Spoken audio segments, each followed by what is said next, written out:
Hello friends, नमस्ते। अम्मो कुक्समा यहाँहरू सबैजनालाई स्वागत छ।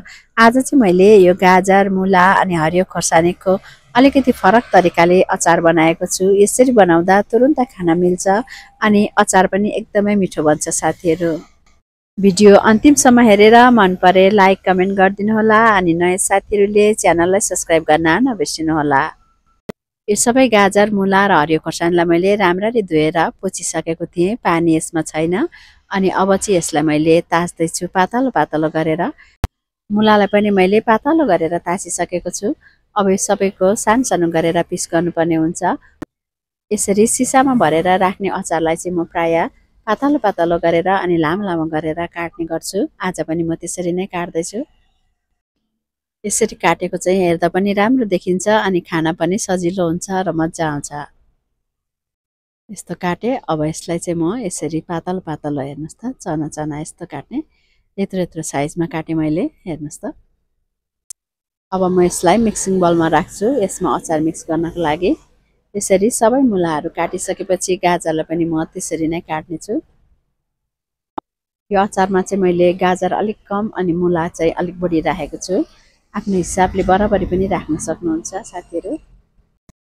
ल यसरी मैले गाजरलाई पनि मुलाकै साइजमा काट्दैछु। हेर्नुहोस् त, यत्रो यत्रो साइज गरेर।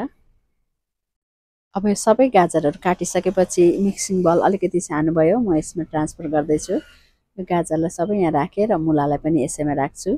मुला अलिक बढी छ। ल यति भएको छ सबै अचारको लागि। अब सुरुमा यसमा हामीले नुन राख्नुपर्ने हुन्छ। यहाँ मैले 3 टीस्पुन नुन राखेँ। अब यसलाई मजाले मिक्स गर्नुपर्छ। यसमा मुलामा एकदमै बढी पानी हुन्छ। यसरी नुन मोलेर पानी फाल्यौँ भने मुला नरम हुन्छ अनि छिट्टो खानको लागि अचार तयार हुन्छ।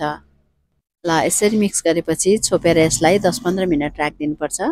अब यहाँ मैले हरियो खोर्सानी लिएको छु यति। हरियो खोर्सानीलाई पनि राम्ररी धोएर पोछिसकेको छु। यसलाई चाहिँ मैले बिचमा चिरा लगाउँदैछु। यसरी चिरा लगाउँदा भित्रसम्म नुन, मरमसला, तेल पस्छ र अचार बिग्रिँदैन। ल यति खोर्सानी मैले अब चिरा लगाएर तयार गरिसकेँ। अनि अब यो मुला र गाजरलाई पनि नुन मोलेर राखेको 15 मिनट जति भइसक्यो। यसको पनि अब मजाले पानी निस्किसक्यो होला, हेर्नुहोस् त। मजाले यसरी पानी निस्किन्छ। अब चाहिँ यसलाई हामीले यसको पानी सबै निकाल्नुको लागि 2 हातले मजाले निचोर्दै लिँदा पनि हुन्छ, अथवा मैले चाहिँ यसरी तारेर यहाँ कपडा ओछ्याएको छु र यो कपडामाथि चाहिँ यसलाई फिजाउँदैछु। 2 हातले मजाले निचोर्यौँ भने धेरै बेर सुकाउनु पर्दैन। तर मैले चाहिँ यसरी लिँदैछु र अब यसलाई म दिनभरिको घाममा सुकाएर ल्याउनेछु। ल दिनभरिको घाम भन्दा पनि यसलाई मैले 4-5 घन्टा चाहिँ सुकाएँ। अब यो मजाले ओइलिसकेको छ, नरम पनि भइसकेको छ। अब चाहिँ यसलाई हामीले अचार मोल्नुपर्ने हुन्छ। म यसमा ट्रान्सफर गर्छु। यसलाई म सबै बलमा खनाउँछु अनि यता हामी मसलाको लागि तयार गरौँ। यहाँ मैले जिरा राखेँ 1 टेबल स्पुन, धनियाँ पनि 1 टेबल स्पुन, अनि यो चाहिँ मेथी 1 टीस्पुन। त्यसै गरेर सौंफ पनि 1 टेबल स्पुन, अनि पहेँलो तोरी 2 टेबल स्पुन, अनि कालो तोरी पनि 2 टेबल स्पुन।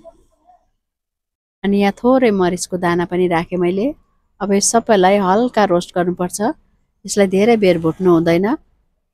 एकछिन तातिएपछि पड्किन थाल्छ र हल्का मसलाको बास्ना पनि आउँछ। यतिको भएपछि चाहिँ अब यो तातो तातो भयो, हेर्नुहोस् त, यो पड्किन पनि थाल्यो। अब चाहिँ यसलाई सेलाउन राख्नुपर्ने हुन्छ अनि मात्र यसलाई पिस्नुपर्छ। अब यो तातै प्यानमा तोरीको तेललाई पनि तताउँ। तोरीको तेल चाहिँ मैले 1.5 कचौरा जति राखेँ। अब यसलाई राम्ररी तातिन दिनुपर्छ। यसबाट मजाले धुवा निस्किन थाल्छ अनि चाहिँ हामीले ग्यासको फ्लेम अफ गर्नुपर्छ। ल ग्यासको फ्लेम अफ गरिसकेँ अनि यो मसला पनि सेलाइसक्यो। यसलाई पिसेर लिनुपर्छ। हल्का खस्रो खस्रो गरेर यसलाई पिस्नुपर्छ। यस्तो अचारमा चाहिँ मसला हल्का खस्रो खस्रो गरेर नै पिस्नुपर्छ। यतिको गरेर हेर्नुहोस् त, अलिअलि दाना दानै छ। ल यसलाई पनि अब साइडमा राखौँ।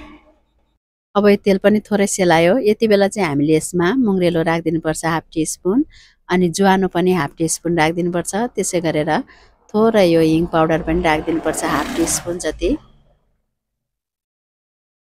यसले चाहिँ अचारमा एकदमै मिठो स्वाद ल्याउँछ, साथै यसले डाइजेस्ट पनि गर्छ। ल अब यही तातो तातो तेलमा नै हामीले बेसार पाउडर पनि राख्नुपर्छ 1 टीस्पून अनि रेड चिल्ली पाउडर पनि राख्दैछु 2 टीस्पून। अब सबैलाई एकचोटि मिक्स गरिदिउँ।